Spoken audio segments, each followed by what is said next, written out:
J'ai pris des notes, mais je ne les regarderai pas, j'en suis sûr. Et c'est juste pour vérifier que je vous ai bien tout dit. Sur le premier point, moi, qui est mon objectif premier, ce serait mon marathon de fin d'année. Ouais. Et comme il dit, c'est ça, c'est le réel objectif, le cadrer, le cibler, comme un archer a une cible. S'il enlève la cible, il tire dans le vide, ça ne sert à rien. Donc là, l'objectif d'avoir Après, il faudra amener plein d'éléments que tu maîtrises. Voilà, c'est exactement ce que je vous parlais. On a l'objectif qui est au centre. Alors ça peut très bien être pouvoir enfiler sa robe pour le mariage de sa fille dans 2 mois. Ça peut très bien être préparer un marathon et le finir dans de bonnes conditions ou améliorer son chrono. Ça peut très bien être avoir des meilleures relations avec son entourage, avec sa famille, avec ses collègues de travail. Ça peut très bien être arriver à se valoriser, à trouver son pourquoi. Parce que c'est très important d'avoir un pourquoi. Ça peut très bien être sortir de tout ce burn-out, ce stress, en rentrant dans une phase un petit peu différente. Ça peut être augmenter sa vitalité, sa santé au travers de l'alimentation et ou au travers de l'activité physique. Donc tous ces points qui sont autour de votre objectif vont permettre de pouvoir accéder à cet objectif. Ce que je veux dire par là, c'est que l'amélioration de chacun des petits domaines, des petites améliorations cumulées les unes avec les autres, font qu'on atteint plus facilement son objectif. Et si on focalise, je vais prendre un exemple inverse, si on focalise que sur un domaine, si notre objectif c'est de pouvoir enfiler, je reprends l'exemple que je vous ai donné tout à l'heure, de pouvoir enfiler une robe pour le mariage de sa fille dans 6 mois, et qu'on se dit, je vais simplement faire du sport. D'accord, ça peut être une bonne stratégie. Mais si on fait simplement du sport et qu'il y a d'autres domaines qui ne vont pas, comme l'alimentation par exemple, allez-y, entrez, vous pouvez entrer. Comme l'alimentation, qu'est-ce qui va se passer? On aura mis des choses en place, on aura certes des petits résultats, mais on n'arrivera sans doute pas à atteindre son objectif. Un autre exemple, si on focalise que sur l'alimentation, en se disant, pour perdre du poids, pour pouvoir enfiler la robe, il faut que je fasse un régime. Peut-être que ce régime ne sera pas bénéfique parce que tout ce qu'il y a autour ne convient pas. Donc aujourd'hui, on va essayer de prendre point par point l'alimentation, l'activité physique, l'amour-propre, le stress, le repos, et on va essayer de trouver des pistes ensemble pour pouvoir les améliorer. Après, à vous de retranscrire ces pistes dans votre objectif. Le premier point, bon, l'activité physique, je suis coach sportif de formation, donc c'est quand même mon premier truc.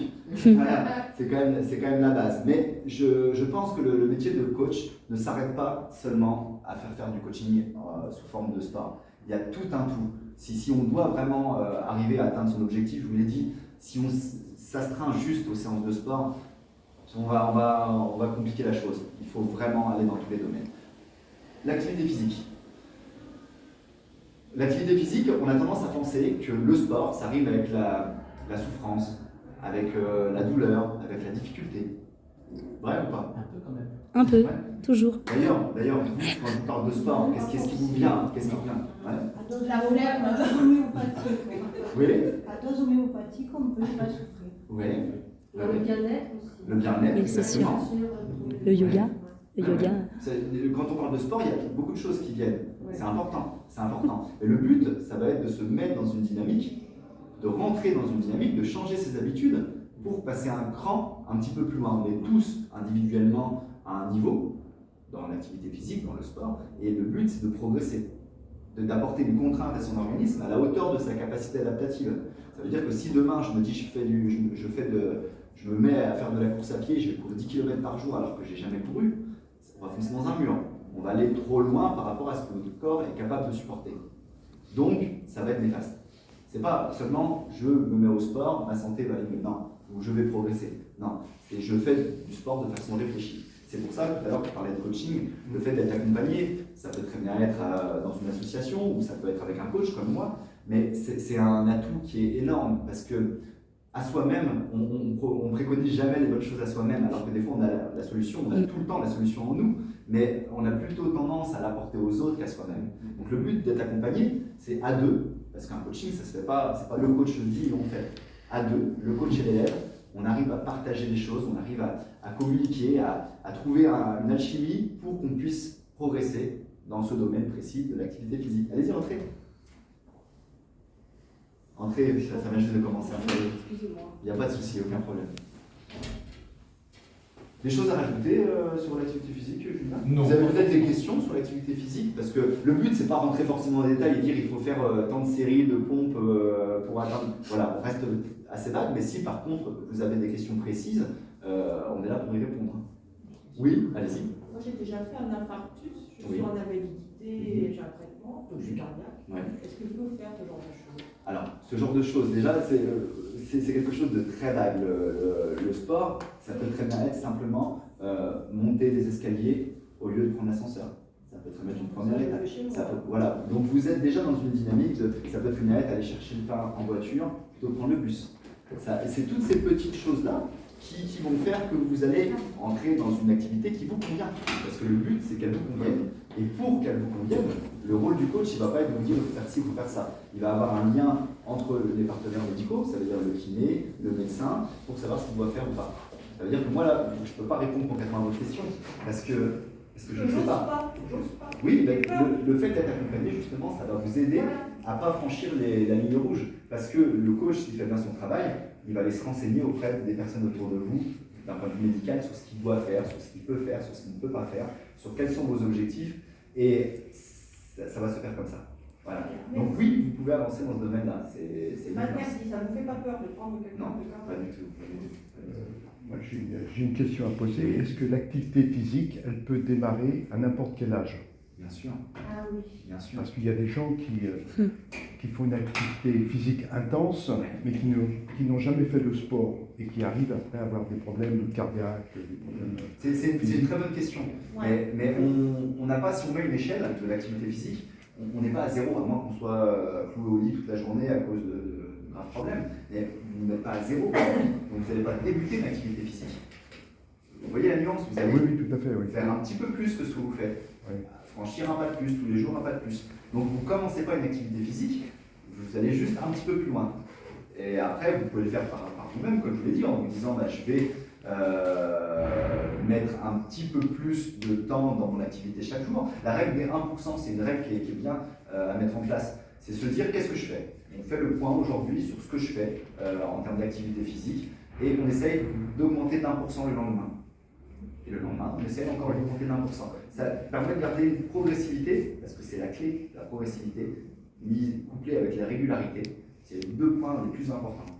La régularité et la progressivité. Est-ce qu'il faut lier son activité physique avec son activité professionnelle? Parce qu'il y a beaucoup de gens qui ont une activité professionnelle, qui se mettent à faire du sport à 40 ans. Par exemple, j'ai une amie qui a fait du sport à 40 ans et qui a fait le marathon de Paris. Et elle s'est retrouvée avec plein de problèmes physiques, etc. Donc, voilà. Si on revient un petit peu en arrière dans ce que je vous ai dit les deux points les plus importants sont la progressivité et la régularité. Peut-être que votre ami qui ne faisait pas de sport et qui s'est dit je vais faire le marathon de Paris, c'est une bonne chose, il n'y a pas de souci. Mais peut-être qu'elle allait trop fort, trop loin, trop vite, sans respecter ces deux principes qui sont très importants.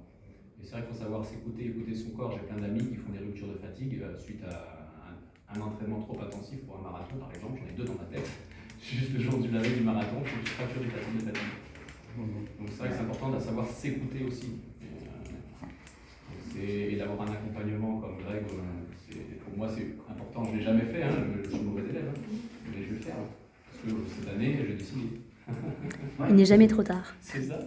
Non, mais il faut se donner les moyens d'arriver à... Pour ses départs, le marathon, il faut se calmer. Ah oui, aussi. Moi, j'ai eu les deux chevilles cassées, le genou opéré, le marathon, c'est mort. C'est même pas possible. Elle, l'épaule. Et je pense, On est presque handicapés. Il n'y a pas que les marathons, heureusement. je pensais poser une question justement quand vous avez pris la parole. Est-ce qu'il y en a parmi vous qui ont déjà été encadrés par un coach ou alors une équipe, une association et qu'est-ce que vous en avez tiré concrètement? Que du positif. oui, j'ai été entouré. Ouais. Vous avez senti que ça vous a permis d'aller plus loin? Moralement, beaucoup. Moralement. Dans ce que vous auriez pu faire seul. On peut tous faire les choses seuls. C'est On vrai. peut pas. Je vais vous donner un exemple. Allez-y. Un homme de 67 ans, Yves Montand, vous l'avez connu. Donc, à 67 ans, il a repris le spectacle comme s'il avait 20 ans. Ouais. Il savait pas, il était malade du cœur, il n'écoutait personne, et puis tac, il a craqué. Ouais. Donc, Louis de Funès, il est mort à 60 ans. Si on ne respecte pas son corps, il faut écouter son corps. Et oui. Il faut surtout avoir des gens qui vous entourent, des coachs si on veut, pour progresser. Autrement, on ne peut pas progresser. Soit on en fait trop, soit on n'en fait pas assez. Le coaching, pour moi, il est indispensable. C'est Je n'en ai une bonne jamais eu. Mais vous voyez, je vais en prendre maintenant. C'est une bonne remarque, c'est intéressant. C'est intéressant. Ouais. Ouais. Ah ben, c'est primordial. Alors, sur l'activité physique, je me suis un petit peu emballé parce que je suis allé un peu plus vite que la musique, mais c'est pas grave, il vaut mieux reprendre des fois les choses. C'est dangereux.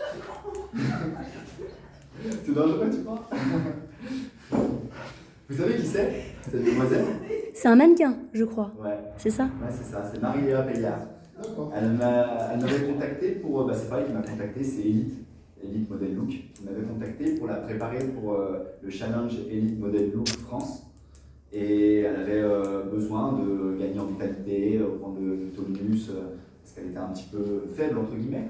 Et on a travaillé pendant 1 an ensemble, et contre toute attente, elle a gagné le challenge Elite Model Look France. Donc Elite m'a recontacté, a reconduit le contrat pour 1 an, en me disant il faut absolument la préparer pour Shanghai, la finale mondiale, c'est vraiment, elle peut gagner, on a nos chances avec la France et tout. Donc on a fait un entraînement poussé. Quand je dis entraînement, c'est vraiment tous les points que je vous ai dit précédemment. C'est pas que le sport, on la voit sur le sport parce que je parle d'activité physique, mais on a travaillé dans tous les domaines autour, vraiment, pour qu'elle puisse tenir le stress, pour qu'elle puisse faire son métier tout simplement. Il n'y a pas que le sport. Et là, aujourd'hui, elle a gagné le challenge Elite Model Monde. Elle a gagné. Et là, aujourd'hui, elle est mannequin professionnelle, elle vit à New York, un peu partout dans le monde. Elle fait des clips avec des joueurs de foot professionnels. Voilà, elle est dans le monde qu'elle a voulu atteindre, mais en respectant tous ces points-là. C'est ce que je vous ai dit au début, on a tous un objectif qu'on veut atteindre, il faut se donner les moyens d'y arriver. Alors, régularité, progressivité, on en a parlé, c'est vraiment la clé. C'est très important de se dire que si on respecte la progressivité et qu'on maintient une régularité, on a beaucoup plus de chances d'arriver à construire quelque chose de concret. Après, il ne faut pas faire n'importe quoi, c'est sûr, mais c'est 2 clés très importantes. L'idée reçue que l'activité physique, c'est du sport et c'est des difficultés. Est-ce que j'ai réussi un petit peu à vous montrer que ça pouvait se faire de façon assez cool? On pouvait amener tout doucement un changement, la règle des 1%, comme je vous l'expliquais tout à l'heure, un petit changement qui va vous permettre de bien vivre l'activité physique. Est-ce que ça vous fait encore peur ou j'ai un petit peu descendu ce niveau de stress par rapport à ça?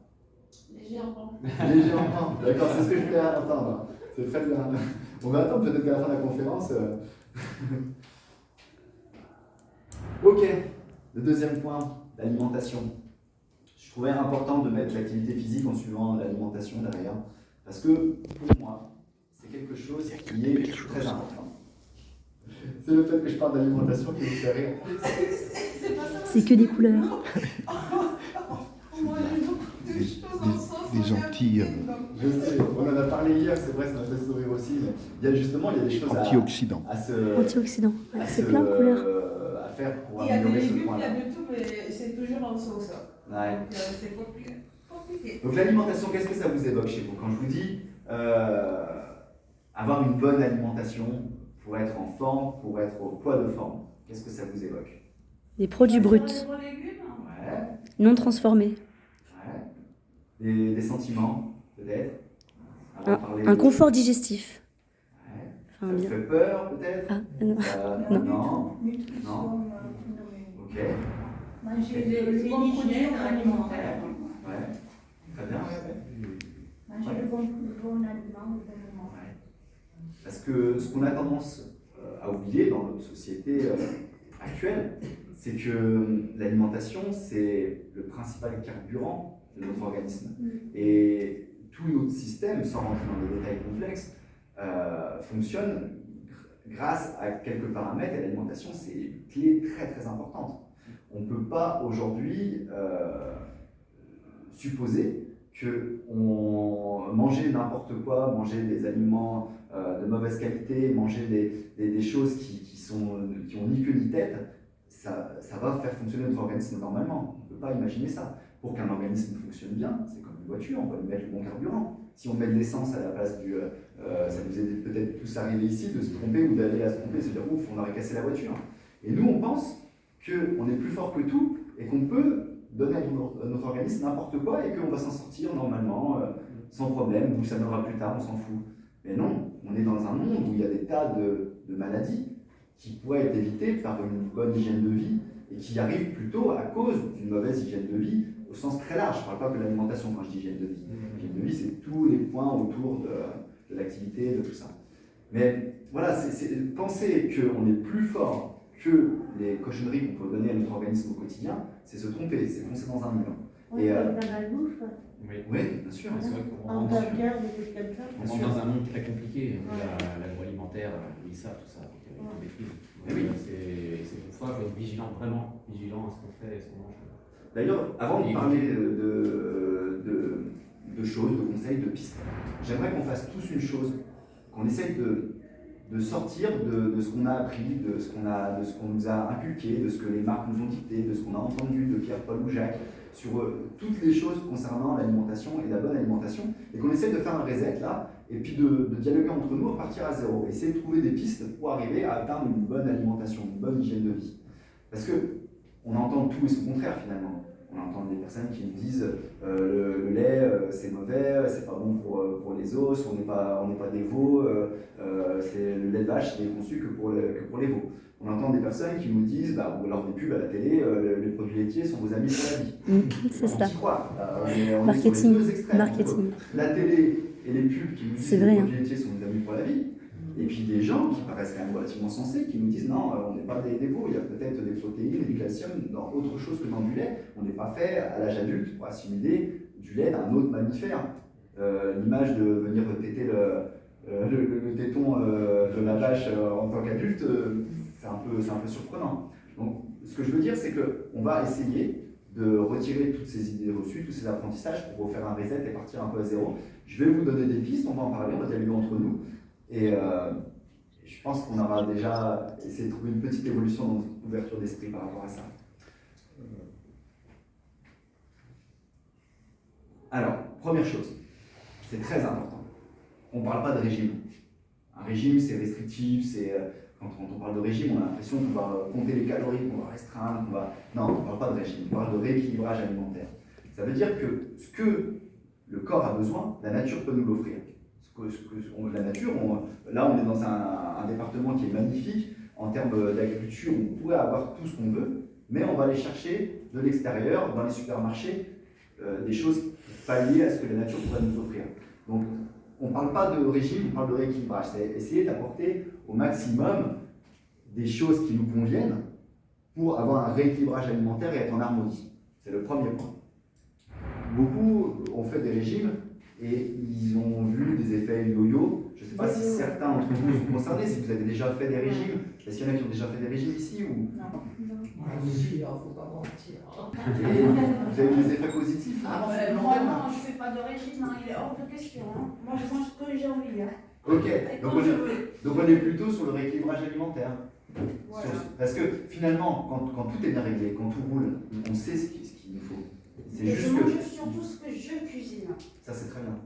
C'est très bien. Je suis commis de cuisine alors. On va y venir après justement. Ah oui, les plats maison. Ouais, on va y venir après. Toujours. Mais on a la solution, nous, si tout est bien calé, tout est bien réglé, on sait ce qu'on a besoin. Là, il faut vraiment aller très loin dans la progression pour vraiment avoir cette sensation de pouvoir savoir ce qu'on a besoin au moment, en fonction de l'activité, en fonction de ce qu'on fait, de façon instinctive, comme les animaux qui sont très éloignés de la société finalement, ils font leur vie de leur côté, ils vont se lever le matin, ils vont trouver à manger, une fois qu'ils ont mangé, qu'ils se sont gavés, ils sont farts, ils se couchent, ils se reposent. Nous on vient à l'inverse, on ouvre le frigo, on a tout.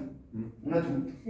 On a tout un tas de choses qui si on prenait le film des visiteurs, on faisait revenir les visiteurs au temps d'aujourd'hui, mais qu'est-ce qu'ils se diraient quoi? Ils ont quoi dans leur frigo? C'est que de la sorcellerie. On n'a que des choses qui ne sont pas issues de la nature, des mélanges, des choses ultra transformées, et on pense qu'on peut s'alimenter de ces choses-là au petit déjeuner directement en se réveillant comme ça. Et on pense que notre organisme va bien fonctionner. Comme tu disais là à l'instant sur les animaux, ça me fait penser à une histoire. Le lion, là-bas, enfin, la lionne récupère la carcasse, il ne mange pas tout.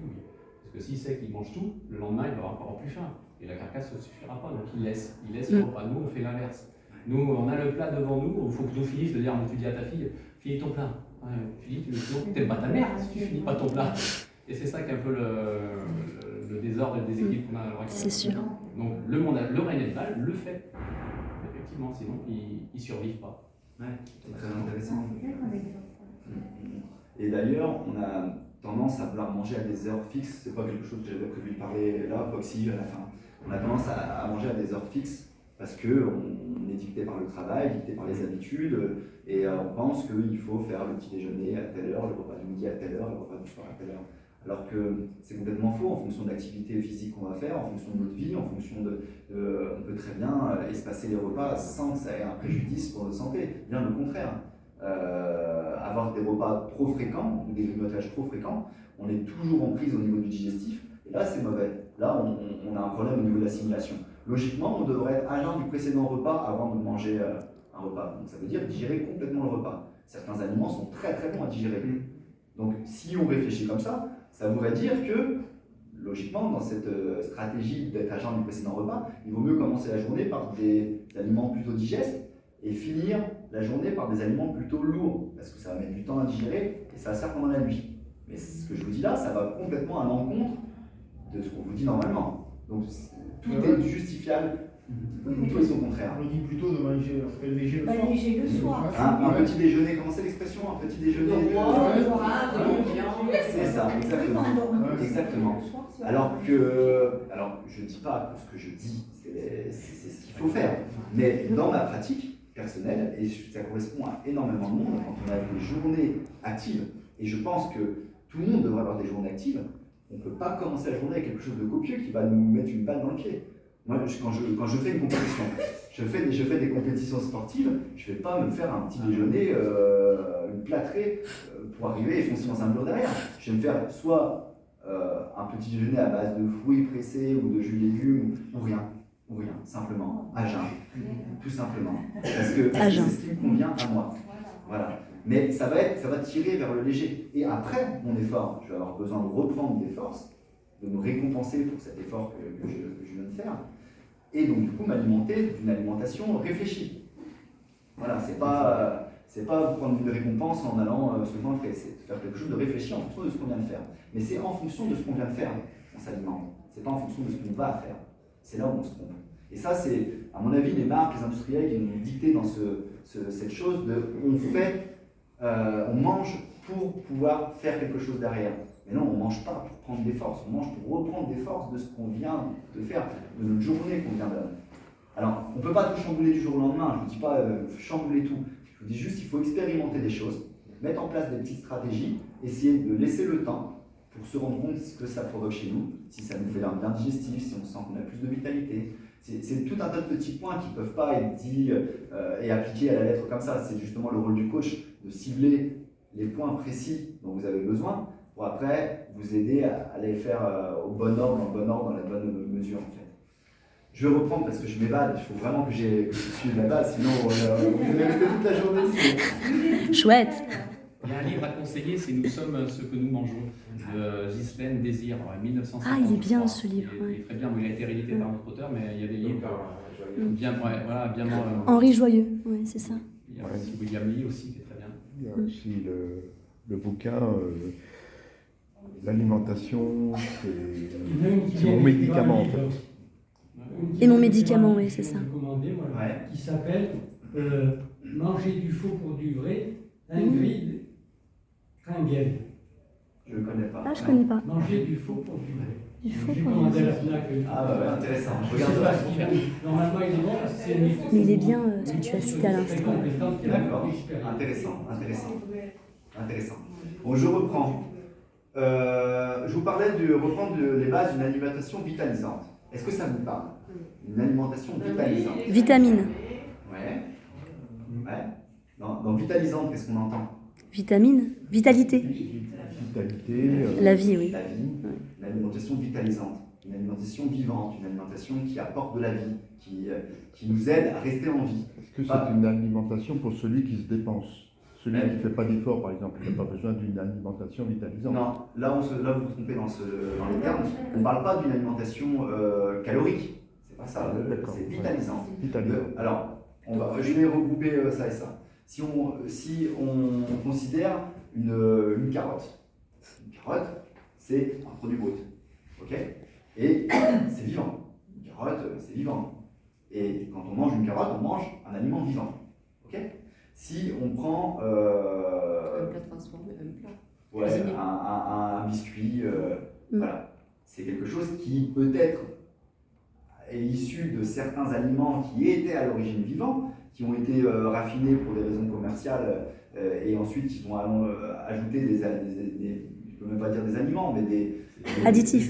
des éléments, voilà, pour en faire un aliment soi-disant. Donc là, c'est loin d'être vivant. Là, on est sur quelque chose qui est calorique, parce que ça apporte quand même de la calorie, mais de la calorie vide. Il n'y a pas besoin d'être scientifique, de faire des études de médecine pour comprendre que quelque chose de vivant, ça va nous apporter quelque chose de mort, ça va nous retirer quelque chose presque, on va dire. Ça va être quelque chose de néfaste pour nous. Il vaut même mieux presque pas manger, plutôt que manger ces aliments qui sont complètement morts et qui nous tirent vers le bas, et se concentrer sur des aliments bruts.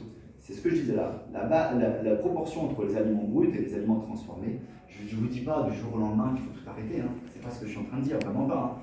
Mais si vous êtes à ce stade-là, vous pouvez passer là. Si vous êtes là, vous pouvez passer là.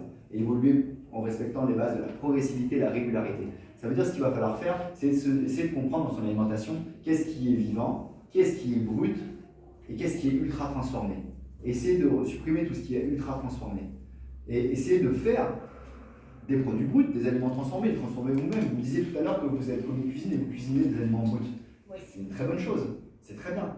Là, vous avez des aliments vivants, vous les préparez, vous les mangez, c'est une très bonne chose. Après, le mode de cuisson, c'est super important aussi, la façon dont c'est assaisonné, la façon dont c'est... Le mode de cuisson... Le piment chez nous. Voilà, je m'en doute. Le mode de cuisson, je vais faire juste un petit point, je ne voulais pas trop en parler, mais je pense, c'est mon point de vue, que le meilleur des modes de cuisson, sans vouloir tous les comparer, c'est la cuisson à la vapeur douce. Parce que l'aliment, si on considère l'aliment qui est vivant, on revient toujours à ce que je viens de dire, il va être pris par la vapeur et il va cuire de façon très lente en gardant ses nutriments, sans être complètement noyé dans l'eau qui bout ou alors chauffé à des températures où tout est mort. Donc s'habituer à faire cuire les aliments à la juste température et le temps qu'il faut, c'est quelque chose qui est très important pour gagner en vitalité. Avoir des aliments vivants, issus de l'agriculture biologique, ou encore mieux de la permaculture, ou encore mieux de votre propre jardin, et les faire cuire de bonne façon, pas les tuer à la cuisson. Ça c'est quelque chose qui est très important. La règle des 80-20, alors c'est quelque chose qui est relativement intéressant quand on a des difficultés pour être sérieux dans la mise en place de bonnes habitudes alimentaires, c'est de se dire 80% de mes repas, je me concentre vraiment sur ce que je fais et j'essaie de le faire au mieux. Et 20%, je m'octroie des plaisirs, ça ne veut pas dire que je me goinfre, je m'octroie des plaisirs. Encore une fois, à la hauteur de ce qu'on est capable de faire aujourd'hui en termes de 80. Si aujourd'hui, juste le fait de retirer les sodas de l'alimentation, c'est déjà un pas énorme en avant, on commence par ça, c'est parti, c'est déjà très bien. Et l'étape suivante, ça sera peut-être diminuer les desserts. Et peu importe le niveau de chacun et chacune, le but c'est d'avancer un petit pas, un tout petit pas. Si vous êtes déjà là, vous pouvez passer là. Si vous êtes là, vous allez passer là et vous viserez là. Parce que ça ne va pas être forcé, ça va être naturel. Quand on commence à être dans l'engrenage, d'améliorer la façon de s'alimenter, je pense qu'il y a beaucoup d'entre vous qui comprennent ce que je suis en train de dire, on se sent tellement bien qu'on a envie toujours de plus. Et on fait mieux. On fait mieux. Alors, le fait d'être des fois encadré, d'être suivi par des diététiciens ou par des coachs, ça aide parce qu'on rend des comptes. Mais le but, c'est ça, c'est d'aller à l'avant et faire un petit peu mieux. Espacer le repas, j'en ai parlé. Je pense que c'est quelque chose qui est quand même important parce que on est dans un monde où on mange tout le temps. Dès qu'on a envie, dès qu'on a une impulsion dans notre cerveau, on se dit allez, je m'achète un truc à manger, je prends des loteries, Voilà. Et ça, c'est une erreur. Je pense qu'on doit manger parce que c'est le moment de manger, parce qu'on en a vraiment envie, parce qu'on en ressent le besoin, mais pas être dicté par notre cerveau en permanence et l'appel du sucre, l'appel de toutes les addictions du moment. Je pourrais vraiment en parler, mais ce point-là, on peut en parler pendant 1 heure et je pense que ça tourne. C'est ça, il y a même des choses qui me sont venues. Ça passe très vite. Même la mastication est importante. Ah oui, bien sûr. Même ne serait-ce que se poser la fourchette, la reprendre, ça perd du temps. Donc du coup, tu salives et tu rends à ton corps une satiété plus rapide. Et manger en pleine conscience. Ouais, j'allais en parler. On peut en parler 1 heure. Pas devant la télé. Ouais. J'ai juste appris quelque chose, les 20% de tout à l'heure. Est-ce que c'est l'excès qu'on s'octroie? Voilà. C'est ça, Ouais, c'est ça. D'accord. Après, cette règle de 80%, c'est une règle que je mets en place dans mon coaching pour aider ceux qui ont des difficultés. Mais peut-être que vous, ça ne vous parle pas. Peut-être que vous êtes toujours correct, voire bien, et que vous n'avez pas besoin de vous donner ces 20% ou vous lâcher entre guillemets. Mais il y a des gens, surtout en début de suivi, qui ont besoin de savoir que un repas sur 3, où ils peuvent se faire plaisir. Parce qu'après les 20%, c'est justement, on se fait plaisir parce qu'on se félicite d'avoir pu tenir. C'est ça. Mais la chose qui est importante aussi, c'est le plaisir. Votre plaisir, ce ne sera peut-être pas le même que le plaisir de quelqu'un qui débute. D'accord. Parce que le plaisir de quelqu'un qui débute, il va peut-être aller vers un aliment ultra transformé, ultra sucré, parce qu'il aurait été dans la restriction, entre guillemets, sur les 80. Et au début, on est forcément un petit peu obligé de passer par cette petite phase de restriction. J'ai pas envie de vous dire que ça va être un régime, parce que c'est le contraire de ce que je vous ai dit tout à l'heure, mais on ne peut pas du jour au lendemain arriver à réduire des addictions sans qu'il y ait une petite restriction. Donc voilà. Donc quelqu'un qui a son rythme, qui lui va bien, le plaisir sera peut-être dans des choses qui sont dans tous les cas très bien pour lui. Donc cette règle, elle rentre plus trop en compte. Merci. Le repos. Alors le repos, je vais vous laisser parler. Le repos, c'est quoi? Ça vous invoque quoi le repos? Le repos du guerrier. Le repos du guerrier, c'est très bien ça. Le sommeil profond. Ouais.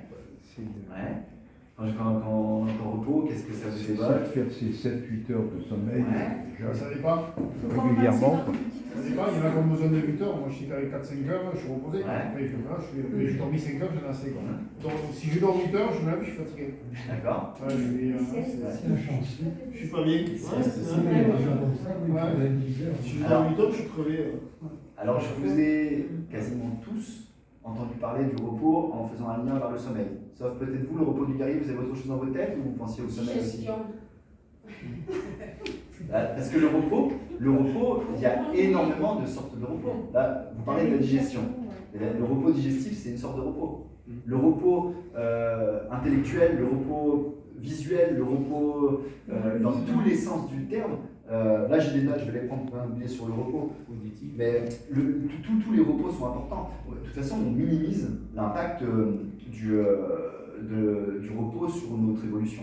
En fait, dans la vie, tout est fait de phases d'action et de phases de repos. Le jour, la nuit, les plantes, elles font des choses la journée qu'elles ne font pas la nuit, en termes de photosynthèse. Et nous, on est pareil, on est programmé pour avoir du repos et des phases d'action. On est même programmé pour avoir des phases d'action assez violentes qui sortent de nos zones de confort, mais qui sont brèves et qui sont suivies des phases de repos pour pouvoir revenir dans un état neutre, de centre. Mais aujourd'hui, la plupart du temps, on est, à cause de notre rythme de vie, à cause de la société, à cause de plein de choses, on est dans des phases de stress permanentes et finalement, on ne revient pas suffisamment au repos pour combler à ça. On se retrouve sursollicité par des phases de stress qui ne sont pas violentes, qui sortent juste à peine de nos zones de confort, on ne s'en rend pas compte, mais on est stressé par le travail, par la pollution, par le bruit, par les ondes, par tout ça, et on ne sait pas trop comment en sortir. Parce qu'on n'arrive pas forcément à mettre tous ses sens au repos. Bon, le repos, ça sert à régénérer ses stocks d'énergie. Je ne parle pas que de l'énergie au niveau... on mange, on a de l'énergie, on va faire une activité. L'énergie au sens très très très large. Très très large. Il y a le physique, ça oui, d'accord, l'énergie physique, pour le repos des muscles, le repos du corps entier, la vraie fatigue qu'on a après une journée de travail ou une journée de sport. Voilà, le repos, il peut servir dans ce sens-là. Pour ce repos-là, le repos physique, j'ai rien que le fait de s'allonger, de s'appliquer sur sa respiration, éventuellement être massé, se masser ou être massé. Alors pas forcément un massage très pro, on peut très bien avoir un massage bienveillant de son partenaire. Il y a des études qui montrent que le massage, ça apporte énormément de repos. C'est très important le massage, le contact entre les gens. Voilà, c'est quelque chose que je vous invite à... Le repos mental avec les adolescentes, j'en ai deux. Ah oui, bien sûr. Et justement, j'ai noté qu'il y a une étude qui montre que, bon, je n'ai pas l'étude en tête, mais elle est réelle, que 3 semaines de massage au quotidien arrivent à faire sortir une personne de stress chronique, bon, avec d'autres choses, mais des personnes qui ont fait ces 3 semaines de massage quotidien sont arrivées à sortir du stress chronique, alors que l'étude qui montrait que ceux qui ne faisaient pas avaient beaucoup plus de difficultés. Parce qu'il se passe quelque chose quand on est en... Vous êtes vraiment au repos. Vous faites masser. Pendant que vous faites masser, vous n'êtes pas sur votre téléphone portable. Vous n'êtes pas trop dans vos pensées. Vous vous mettez vraiment au repos inconsciemment. Donc, quand on n'arrive pas à méditer, qu'on n'arrive pas à se mettre dans ces situations de repos, le fait de se faire masser, ça aide beaucoup. Donc là, on a parlé du repos physique. Mais le repos mental, c'est quelque chose de très important. J'en parlerai pas trop aujourd'hui, mais je suis préparateur mental pour les sportifs aussi également. Et c'est très important d'avoir un repos mental. Méditer. Ouais. La méditation aussi. Si on veut aller loin dans ses objectifs, si on veut avoir la cohérence cardiaque, d'atteindre ses objectifs, il faut savoir derrière être en mode repos. Bon, la concentration, la confiance en soi, l'estime de soi, tout ça c'est des choses aussi pour le mental qui est très importante. La fixation d'objectifs, la motivation, voilà. Je vous ai demandé au début de la conférence quels sont vos objectifs. Mais est-ce qu'on se pose la question au quotidien, quels sont nos objectifs du jour? Est-ce qu'il y en a? Est-ce que le matin, quand J'ai vous envie que réveillez... mes filles, quand elles rentrent du collège et du lycée, qu'elles arrêtent de jacasser. Mes oreilles, ils font boum, boum, boum, boum. Et ma tête aussi. Ce que je veux dire par là, c'est qu'on a tendance à ne pas se fixer d'objectifs, à se laisser aller les jours, à les laisser venir comme ils viennent, comme ça, sans essayer de progresser dans tous les domaines où on peut progresser. Donc se fixer des objectifs, c'est très important. Et derrière, une fois qu'on atteint nos objectifs, c'est là qu'on passe en repos mental et qu'on est vraiment dans une situation où on est posé. Bon, les outils, il y en a beaucoup, c'est pas forcément je ne peux pas forcément rentrer dans les détails aujourd'hui sur les outils, mais le yoga, la méditation, le sport, toutes ces choses qui nous permettent justement de sortir de ce stress, de s'oxygéner, d'être dans la nature, d'être en contact avec les autres, le relationnel, toutes les choses où on a été privé là dernièrement avec toutes les restrictions, toutes ces choses-là, ça devrait exploser aujourd'hui. Si on a envie de reprendre la vie, on devrait exposer tous ces domaines-là dans lesquels on a été contraint d'être restreint à cause de tout ce qui se passait. Il y a aussi le repos, le dernier repos qui est important, on en parle très peu, mais c'est le repos, on va dire, électromagnétique. Je ne sais pas si c'est le bon terme, je ne suis pas trop physicien, mais il y a des ondes électromagnétiques partout.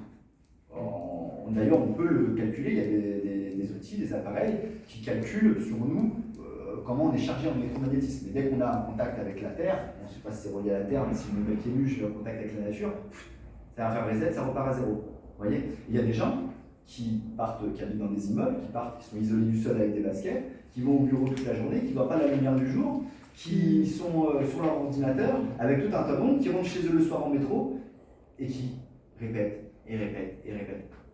Comment voulez-vous qu'ils soient en bonne santé, ces personnes-là? Non, mais c'est... On ne se rend pas compte, mais ce repos électromagnétique est super important. Conscience, notre connaissance. Et il y a aussi encore un repos, c'est le repos qu'on appelle organique, qui permet d'éliminer du corps un peu toutes les toxines qu'on a par le biais de l'alimentation, par le biais de la pollution, par le biais de tout ça, en mettant justement son système digestif au repos. C'est une piste aussi, ce que je vous ai parlé tout à l'heure. Ça nous permet de faire un vide. Il y a des personnes qui préconisent le jeûne. Moi, je pratique le jeûne, alors pas de manière très très violente parce que je suis trop sportif pour le faire et j'ai pas forcément l'envie. Mais déjà, on pratique tous le jeûne. Entre chaque repas, on est à jeun. Ça veut dire quoi être à jeun? Ça veut dire ne pas manger. Donc on pratique tous le jeûne. Après, ce que je vous disais tout à l'heure, éloigner les repas, c'est une forme de jeûne. Voilà, ça peut être un début. C'est le jeûne intermittent. Voilà. Après, on met les mots qu'on veut. On met les mots qu'on veut. Mais juste espacer les repas, laisser son système digestif au repos, c'est une forme de jeûne. Après, voilà, on met les mots qu'on veut. Le jeûne religieux, c'est quelque chose de très intéressant. On peut s'en servir pour avoir un regain de vitalité. Plusieurs fois, j'ai fait le ramadan pour justement, alors je ne l'ai pas fait en entier, mais j'ai pratiqué une partie du ramadan pour justement avoir ce regain de vitalité. Je vous entends souffler. Ah, c'est l'amour. Bah non, mais Non. on va trouver quand même, Faut hein. pas s'ouvrir. Pour l'instant. Pour l'instant. Pour l'instant. Non, dans le système du jeune. C'est une question, croyez-moi, c'est une question de Dans les religions, on peut apprendre habitude, beaucoup de choses. Après, l'habitude, on prend, on vraiment. prend pas, peu importe, on n'est pas là pour discuter de ça, mais dans les religions, on peut apprendre beaucoup de choses. Et je pense que le jeûne, c'est quelque chose qui est très important. Et on s'est éloigné de tout ça parce qu'on est dans une société où c'est pas important, intéressant d'avoir la pratique du jeûne, tout simplement. Mais il suffit de le pratiquer pour se rendre compte qu'on a des bienfaits, que pendant la période de jeûne, on est plus efficace et qu'on sort, sauf si on fait n'importe quoi derrière, on en sort plus fort, plus de vitalité. Est-ce qu'il y en a parmi vous qui ont pratiqué le jeûne et qui peuvent témoigner? Moi, je l'ai pratiqué beaucoup. Ouais. Et je voulais savoir pour le ramadan. Moi, on m'a dit que les musulmans, leur religion les autorisait à manger la nuit. Alors la nuit, il paraît qu'ils feraient des gueuletons. Est-ce que c'est Apparemment, oui. Alors, Non, là, pas on forcément. ne peut pas tout mélanger. forcément. Là, on ne peut pas dire les musulmans font ça. Il y a Ça certains dépend. musulmans qui font le ramadan et qui font n'importe quoi, tout comme il y a des gens les musulmans qui font le ramadan en respectant le ramadan. Après, c'est comme tout. C'est comme tout. Mais normalement, on doit avoir un. Alors, je ne suis pas trop bien placé pour en parler, mais Ahmed peut-être peut pas en parler, mais normalement, on doit avoir un rituel de C'est fin de le jeûne. thé, les dates, des trucs comme ça. Ah, c'est ça, Et qui c'est ça. réfléchit et qui est logique. Moi, je vais rebondir sur ce que dit Greg. Moi, je suis ancien sportif de haut niveau également. Je suis coach et donc je pratique le ramadan. En fait, le ramadan, outre l'aspect religieux qu'on peut retrouver dans toutes les religions, qu'elles soient juives, chrétiennes ou bouddhistes, c'est surtout le travail de foi. En fait, comme le dit Greg, on est dans une société où la consommation est abondante. Donc, en fait, cette période de mois, justement, nous permet de lutter contre l'abondance. Il ne faut pas se jeter sur la nourriture. Il faut justement garder un capital hydrique, donc s'hydrater, ce qui est essentiel, et manger par collation. Mais il ne faut surtout pas faire l'erreur que beaucoup de gens font, de se dire qu'on rompt le jeûne au coucher du soleil et on mange abondamment. En fait, c'est surtout ce qu'il ne faut pas faire. C'est pour ça qu'il y a certains sportifs de haut niveau qui font le ramadan et qui ont un nutritionniste à côté ou un coach, et en fait, ça leur permet d'avoir des performances sportives. Ça correspond à un début de jeûne, alors pendant 20 jours ou... C'est un mois. Ça correspond à éliminer les toxines parce qu'on mange moins. Ben, en fait, même pour pousser le raisonnement, si vous voulez, parce que j'aime bien moi en fait tout ce qui est, qu'on s'inspire en fait de différentes religions. Dans certains pays de l'Est, notamment en Russie, si vous voulez, c'est un moyen de thérapie, le jeûne. En fait, ça a été prouvé scientifiquement. Si vous voulez, quand vous jeûnez, vos cellules en fait elles se reproduisent chaque seconde. Et ce qui se passe en fait quand elles sont endommagées, quand vous mangez, ben, c'est là où vous pouvez être malade. Or, quand vous jeûnez et que vous êtes par exemple malade, en fait, vos cellules qui sont endommagées, au lieu qu'elles se reproduisent, elles se soignent. Se répare. Et en fait, c'est l'autolyse, l'autophagie. Moi, j'ai fait des jeûnes de. L'autophagie. J'ai fait 21 jours de jeûne pendant le confinement, le dernier jeûne. Est-ce que le jeûne est conseillé pour la compétition, par Et exemple? ça amène un plus de 80 ans. Oui, disons, faire des étapes. Bien avant en fait, la religion, le jeûne, l'aspect scientifique est intéressant. Il ne faut pas l'aspect religieux, mais scientifique, il y a encore plus d'intéressant. Moi, j'aurais bien voulu C'est pas un miracle. Mais voir comment ils font. Voilà. Mais c'est certainement bon, la technique est certainement bonne. C'est une purification. Ça dépend de là où vous en Surtout au êtes. niveau Peut-être qu'aujourd'hui, spirituel, c'est intéressant. Parce qu'il ne faut pas se dire on va manger, non. Voilà, l'espace de repas, c'est ça. C'est surtout l'esprit qui est intéressant. C'est surtout l'esprit. Ouais, très bien, ouais. Ok. Je vais l'exclure à la fin. Je vous propose de gagner un coaching en remplissant ce formulaire qui est là. Et en allant sur mon stand, le mettre dans l'urne et garder ce pour Sergio, un coaching pour Sergio. Des informations. C'est un coaching d'un mois en rapproché, c'est-à-dire que pendant un mois, on va travailler ensemble avec les outils du moment, WhatsApp, Visio, on va travailler ensemble pour essayer d'atteindre votre objectif. Ça veut dire que pendant un mois, au quotidien, on essaiera d'améliorer l'un de ces points-là. Voilà. Et donc, super. Je vous les laisserai, vous les mettrez dans l'urne que j'ai mis sur mon stand, si vous êtes intéressé, bien sûr. Donc, oui, ça peut être intéressant, tout peut être intéressant, c'est bien d'expérimenter les choses. Je pense que dans la vie, il ne faut pas se dire, vous vous souvenez de ce que je vous ai dit tout à l'heure, il faut sortir de ces barrières, de ce qu'on a appris, de ce qu'on nous a dit, de ce que Pierre-Paul Jacques nous a informé. Non, on peut se dire, on peut expérimenter, ça ne va pas vous faire mourir d'expérimenter un jour de jeûne. Voilà, mais il faut essayer de faire les choses pour arriver à en tirer des conclusions et se rendre compte que ça porte sur soi. Après, il ne faut pas faire les choses à l'extrême, il faut faire les choses voilà, en fonction de ce que vous êtes capable au moment où vous le faites. Et progressivement aller plus loin si c'est intéressant pour vous. C'est-à-dire que le jeûne, c'est aussi thérapeutique. Et en France, il y avait une clinique où on faisait des jeûnes et elle n'était pas aux normes, ils l'ont supprimé parce que c'est pas intégré dans notre en France, c'est pas intégré. Certains pays, complètement, ils sont ouverts à ça. C'est tout. Mais moi, quand j'ai divorcé il y a 10 ans, j'avais beaucoup de cholestérol, tout ça. Et j'ai fait un jeûne de 15 jours. Mon médecin me dit, bon, ben, il faut que tu te soignes, tout ça. Ben, j'ai dit, je reviens dans un mois. J'ai fait un jeûne de 15 jours. Et j'ai encore attendu 8 jours. J'ai fait faire une autre prise de sang. Le cholestérol avait baissé de 15%. Tout avait baissé. Sauf la glycémie, parce que tout est éliminé par les reins. Mais ça fait un auto-nettoyage du corps. Mieux que ça, même. Parce que certains cancers latents, ça peut les empêcher de progresser. Une fois Exactement. c'est autre chose.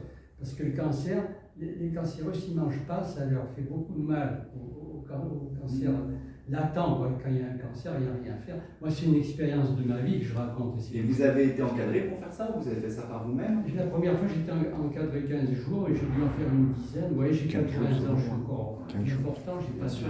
Problème de santé aussi. Ouais, bravo, hein, 15 jours, c'est pas facile. Hein. Bravo. J'ai fait 21 jours pendant le confinement.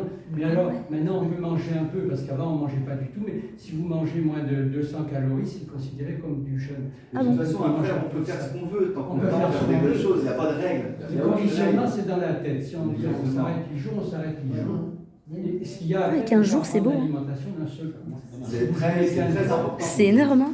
Les 15 jours, il faut la reprendre sur moins de 5 ou 6 jours. C'est ça. La phase avant le jeûne et la phase après le jeûne. 3 jours, avant 3 jours avec mes dents, mais ça m'a fait du bien. Ah oui, 3 jours, ça t'a nettoyé. Au sortir de ce sujet qui est très intéressant, parce que le a des stress. choses à aborder, et je suppose qu'il y a une autre conférence derrière. Ah oui. Alors le stress. Alors le stress, c'est quelque chose, on est tous confrontés au stress aujourd'hui. Le stress, je vous ai expliqué tout à l'heure qu'on a notre zone de confort et qu'on a tendance à en sortir, mais de manière récurrente. Et alors que normalement, on est fait pour en sortir de manière brutale, pour pouvoir y rentrer dans notre zone de confort ensuite et puis s'adapter. Et nous, on est toujours, je dis nous, je suis en général, mais on est souvent confronté à des situations de stress perpétuelles à cause de la société, à cause du travail, à cause de tout un tas de choses. Mais le stress, ça provoque des choses chez nous. Normalement, quand on a une situation stressante, par exemple, on est attaqué par un chien, par un ours, on a des sécrétions d'hormones en nous. Donc, je ne vais pas rentrer dans les détails sur quelles hormones agissent. On a des sécrétions d'hormones qui nous donnent les moyens de fuir ou d'attaquer. C'est logique. On a un instinct de survie, la nature est bien faite, notre corps est bien fait. Il nous donne les moyens pour attaquer et fuir. On a déjà senti que dans des situations stressantes, on avait une force qui était décuplée. On était capable parce que quand on est dans ces situations de stress, il faut savoir que le corps, il va au plus simple. Il met le digestif au repos, il met certains organes au repos pour justement aller droit vers l'action. Ok. Donc si on est dans une situation stressante toute la journée, par le travail, par la vie, par tout le stress qu'on se donne à nous-mêmes, qu'on accepte de se donner à nous-mêmes, et qu'on n'a pas d'action, qu'est-ce qui va se passer? La sécrétion d'hormones, elle sera là, mais pour rien finalement.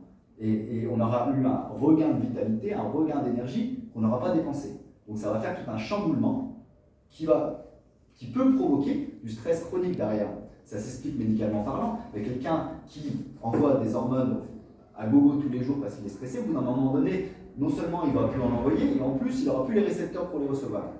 Donc il va avoir une sorte de blocage, et cette personne-là qui normalement est tout le temps stressée, finalement elle n'aura plus rien. Ça peut devenir presque une personne qui n'a plus de vitalité, plus rien, et qui est presque légume en burn-out total, parce qu'il a eu une vie super stressante, et qu'il n'a pas su redescendre dans sa zone de confort et évacuer ce stress dans la phase de repos dont je vous parlais tout à l'heure. Combattre les mauvaises habitudes, se nourrir du stress. Il y a certaines personnes qui, inconsciemment, se nourrissent de stress, parce que ça fait un petit peu comme une drogue, toute cette sécrétion d'hormones, je suppose, en soi, et pour des banalités, ou je sais pas, une clim qui ne fonctionne plus, ils vont se mettre volontairement dans une situation stressante, et ils vont être dans un stress perpétuel pour des choses, en fait, alors qu'il n'y a rien à faire. La clim, elle est en panne, le réparateur va venir dans 2 jours, il n'y a pas besoin de se stresser avec ça, on passe à autre chose. Il y a des gens qui vont ruminer, ils vont avoir une vie de rumination parce que ça leur provoque chez eux cette situation de stress qui est devenue une habitude. Et ça, en prendre conscience, c'est déjà une bonne chose. S'il y a parmi vous quelqu'un qui se reconnaît dans ça, déjà le fait d'en prendre conscience, c'est déjà une chose énorme, énorme. Parce que c'est un pas déjà en avant vers le fait de pouvoir en sortir, parce qu'on en prendra conscience. On se nourrit de stress. Désolé, je vais vite, hein, mais comme vous avez dit... Il y a une conférence à 14h, je peux regarder. Ouais, exactement. 14h. Ouais. Bon là, c'est ce que j'ai dit. En prendre conscience et agir. Voilà, pas besoin de visuel finalement. L'amour propre. On va reprendre quelques secondes pour en parler parce que c'est très important. L'amour propre, c'est... qu'est-ce que vous entendez déjà par amour propre avant S'aimer, s'accepter. Aimer tel son qu'on est. corps, s'aimer soi-même, quoi. Ouais. On est déjà. L'estime de soi. Exactement. Être en sérénité avec soi-même. Avec son Exactement. corps. Et aujourd'hui, la plupart du temps, on va plutôt tendance à s'occuper des autres, même des autres qui sont très On proches, se compare aux autres. et pas s'occuper de soi. Alors que, en tant que mère, par exemple, on pourrait très bien s'occuper de soi. 5 minutes, c'est fini.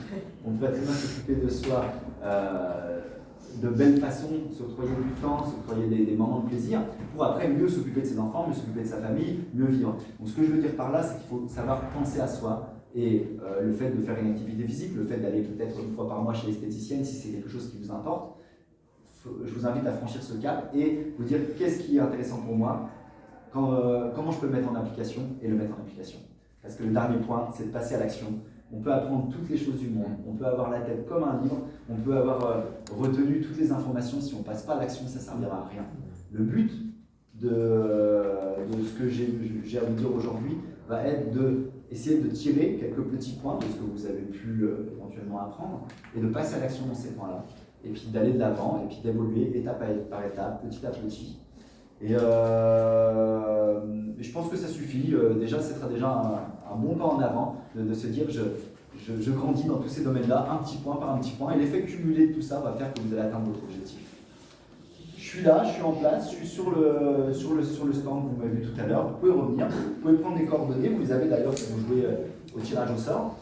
Je suis quelqu'un d'humain, ça veut dire que si vous me contactez, je vais parler avec vous de façon très bienveillante, sans problème. Donc n'hésitez pas.